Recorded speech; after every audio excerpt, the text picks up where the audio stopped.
Selamat malam para netizen dimanapun kita berada, salam inspirasi bagi kita semua ya. Ekonom ya mengatakan bahwa jika Ahok jadi dirut Pertamina bakal berdampak ekonomi politik Indonesia merugi ya.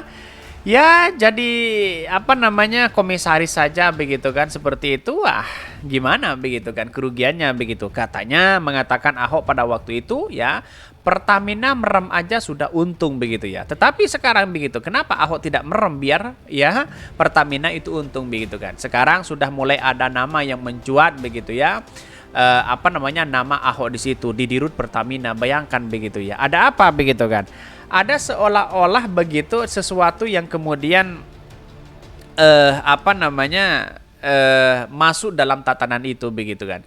Jadi BUMN saja seperti ini begitu kan, apalagi Pertamina. Wah, ini kerugian luar biasa begitu. Saya kira sependapat sekali dengan orang-orang yang ekonomi begitu kan ya, dengan ahli ekonominya begitu mengatakan bisa saja merugi triliunan begitu kan. Saya kira Ahok itu seharusnya sudah dipecat begitu kan, karena dia seorang politisi begitu ya. Lalu kemudian ya di satu sisi masuk ke situ ya pada akhirnya dia punya kepentingan besar begitu ya. Tetapi mari kita baca terlebih dahulu komentar-komentar netizen seperti ini. Ini komentar-komentar dari netizen ya. Ekonom mengatakan jika Ahok jadi dirut Pertamina bakal berdampak ekonomi politik Indonesia merugi. Bisa saja begitu kan.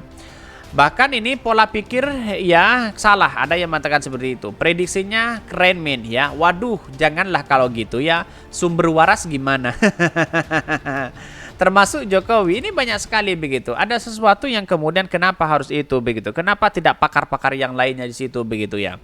Bahkan ya di BUMN, terus kemudian di Pertamina itu orang-orang hebat padahal di situ begitu. Kenapa kok masih berugi begitu ya? Padahal kita beli Pertamina saja itu sudah cash di situ begitu ya. Padahal walaupun ada subsidi misalnya begitu, pasti ada kerugian besar di situ begitu. Tapi saya rasa dibandingkan negara-negara lain, Pertamina itu sudah turun di situ begitu ya. Kenapa di Indonesia kok menjadi stagnan begitu ya? Jadi artinya apa? Artinya saya lihat bahwa kenapa sih menjadi semua kepentingan ini bisnis to bisnis begitu ya. Padahal yang kita hadapi itu adalah masyarakat di situ begitu ya. Ini makin kapok aja. Ini ya rugi besar ya. Para penjarah ya akan rugi besar. Ini banyak sekali kritikan-kritikan dari netizen itu sendiri begitu ya. Bahkan ada yang mengatakan kadrun dengar nama Ahok atau baling satan. Ya, bukan seperti itu begitu. Karena Pak Ahok ini sudah gagal di situ begitu ya. Ini terlalu pinter ya pengamat ini, apa hubungannya atau malah khawatir? Banyak sekali pro dan kontra begitu ya. Bahkan ya mendingan Jonan ya. Masih ingat sama Jonan ya, udah jelas keberhasilannya begitu ya. Orang bacotnya keras, kerjanya juga keras luar aja ya. Banyak sekali pro dan kontra di situ begitu. Tapi saya lihat bahwa perkembangan Ahok selama ini begitu kan tidak muncul di situ begitu. Maksudnya nama-namanya sudah tenggelam di situ begitu ya. Ya, tetapi ke dalam persoalan-persoalan politik kan dinamis di situ begitu kan.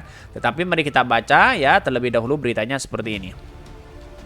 Ini beritanya, ekonom mengatakan jika Ahok jadi dirut Pertamina bakal berdampak ekonomi politik ya, Indonesia merugi. Wah, benarkah seperti itu begitu? Mari kita lihat begitu ya analisisnya begitu.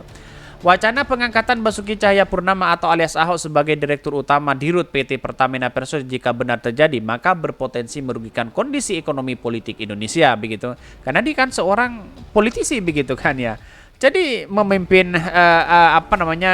Pertamina saja sudah gagal di situ begitu ya, kerugiannya luar biasa, BUMN juga apalagi begitu ya. Keputusan untuk mengangkat Ahok sebagai dirut Pertamina juga memunculkan dampak ekonomi politik di tanah air ya, ujar ekonom UPN veteran Jakarta Ahmad Nur Hidayat saat dihubungi di kantor politik RMOL. Bahkan dia menegaskan keputusan untuk mengangkat Ahok sebagai dirut ya, narasi dari CEO Institut menilai bahwa Ahok memiliki pengalaman kepemimpinan yang kurang baik menjadi komisaris utama Pertamina ya, yang masih diemban hingga saat ini. Artinya apa? Artinya kalau sudah gagal di komisaris kenapa menjadi dirut begitu ya. Jadi artinya apakah bangsa kita begitu kan diserahkan kepada orang-orang yang kemudian punya kepentingan besar begitu ya. Ini salah luar biasa begitu ya. Jadi Ahok itu bisa saja punya kepentingan besar di situ kan. Yang namanya mantan politisi itu siapapun begitu kan, dia punya kepentingan besar begitu ya. Di komisaris saja sudah gagal begitu ya. Ruginya sangat luar biasa, apalagi menjadi dirut. Ini tambah kacau begitu dan memalukan sekali bangsa kita begitu. Kenapa Erick Thohir bisa muncul nama Ahok di situ begitu? Saya rasa apakah ini ada kaitannya dengan politik begitu kan? Bisa saja terjadi begitu.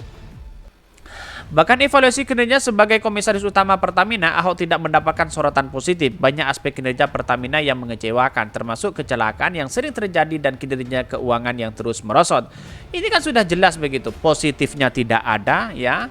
Terus kemudian banyak yang kecewa begitu kan. Terus kemudian kinerjanya keuangan yang terus merosot, merugi dan sebagainya begitu. Apa yang mesti kita pertahankan orang-orang seperti ini begitu kan? Seharusnya Erick Thohir pecat begitu kan? Ya karena mungkin di satu sisi ingin digadang-gadang menjadi salah satu calon dari wakil Pak Ganjar, mana berani mau pecat dari kader PDIP itu sendiri begitu kan? Bisa saja seperti itu begitu. Bisa kena ya usikan dari Mak Benteng begitu ya. Kan kira-kira seperti itu begitu. Jadi persoalan-persoalan politik hari ini begitu kan sudah jelas di situ begitu ya. Bahkan bukan hanya itu, sosok yang karib disapa ya Mat Nur itu mengamati Ahok punya rekam jejak tak baik saat menjabat sebagai gubernur di Jakarta ya, terkhusus mengenai karakteristik kepemimpinan yang tidak bijak begitu. Ya, walaupun katanya tegas tapi tahu-taunya kok seperti itu begitu kan. Pada hakikatnya tidak pro terhadap rakyat. Ini kasihan sekali begitu ya. Ya, sekarang sudah merugi komisaris merugi dan apalagi ditambah mau dirut begitu ya. Ya, menurut saya pribadi keterlaluan ya. Bahkan ya ini sini Ahok memiliki rekam jejak yang pemarah ya, temperamental dan sering ya kali tidak menjaga lisan. Hal ini menciptakan ketidakstabilan dan kontroversi yang pada gilirannya dapat menjadi beban berat bagi citra Jokowi presiden ya. Bahkan ya rencana pengangkatan Ahok sebagai dirut Pertamina begitu kan mengemuka dan disoroti publik setelah Menteri Badan Usaha Milik Negara ya Erick Thohir memanggil Ahok dan Nike Widiayanti selaku dirut yang masih aktif menjabat pada hari ini begitu ya. Saya rasa kalau diganti saya kira ya tambah kacau begitu ya. Sekarang aja komisarisnya kacau begitu ya. Jadi inilah narasi-narasi yang dibangun oleh ya pengamat ekonom begitu. Jadi saya kira kalau ingin membangun bangsa bersama-sama begitu seharusnya kan kenapa Pertamina kok rugi begitu ya. Sangat-sangat kacau begitu ya. Padahal kita bayar cash dan sama sekali tidak ngutang begitu. Kalau alasannya subsidi gimana begitu ya. Jadi artinya apa? Artinya kalau Ahok menurut saya pribadi ya cari yang lain aja lah ya dibandingkan Ahok begitu. Masih banyak pakar-pakar ekonomi di situ begitu ya. Ya bisa saja masa sekelas Erick Thohir ya penguasa yang luar biasa di situ katanya sukses, masa tidak bisa melihat begitu mana yang kepentingan mana yang kebutuhan di situ begitu kan, begitu logika kita begitu. Jadi persoalan-persoalan seperti ini saya kira janganlah kira-kira seperti itu, mending yang lain aja begitu ya. Siapapun misalnya yang banyak para ekonom yang apa namanya yang orang-orang yang hebat di situ begitu ya, pengusaha-pengusaha hebat di situ begitu, atau rolling saja begitu kan, ganti kepada ya yang punya kapasitas luar biasa. Ada menteri-menteri yang lain yang punya kapasitas luar biasa untuk membangun bangsa ini begitu kan. Secara ekonomi dia sukses begitu. Siapa mereka begitu? Ya, kita lihat sendiri siapa mereka begitu kan. Itu kan sudah jelas begitu dalam Menteri Pak Jokowi. Lihat saja orang-orang yang hebat di situ begitu ya. Jadi saya rasa saya juga tidak setuju dengan pendapat dengan beredarnya hari ini begitu ya. Pak Erick Thohir mesti hati-hati. Kira-kira seperti itu begitu. Mungkin itu yang kami sampaikan tentang channel Hodari Podcast Rakyat ini, karena ada berita-berita menarik dan viral setiap harinya. Salam para netizen, salam inspirasi bagi kita semua. Jangan lupa ya di subscribe channel YouTube Hodari Podcast Rakyat ini.